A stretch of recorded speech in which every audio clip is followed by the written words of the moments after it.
Майхан дундах яриа. 1-р бүлэг 2-р анги. Хэн гадаа байсан бэ?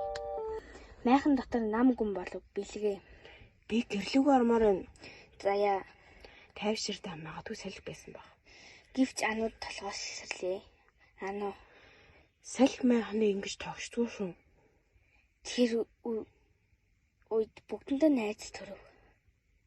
Элүү. Хоёулаа хамт ивэ. Би ганцаараа гарахгүй. Ануу заяа хоёр гарт бэлгээ майхандаа үлдэв.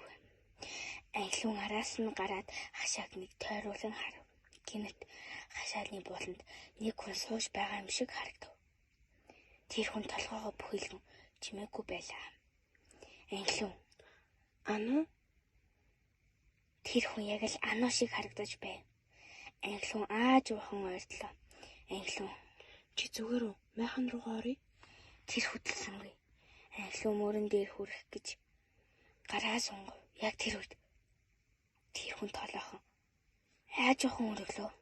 Нүүрэн байсан. Ануу байсан. Гэтэ нүд нь хөдөлсөнгүй. Тэр хүйтэн харцаар Элүүн руу ширтв. Чи яагаад намайг дагсан юм бэ? Гэж цөөнг хоолоогоор хэлээд гинт Элүүн руу алгаж ирлээ. Элүүн хайсандаа чи эргэж гүйж майхандаа орж ирлээ. Хамсгаатаа ануу руу хараад Чи түрүүн гадаа байсан биз дээ. ануу гайхан. Үгүй. Би заяатай хамт байсан шүү дээ. Яг тэр мөчд бэлгээ цангаар арилв.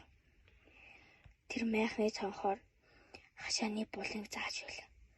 Бэлгээ Тэнд дахиад байна. дөрүлээ зэрэг эргэж хартал. Заяаны хашааны буланд байсан түр энэ удаад алах болсон байл.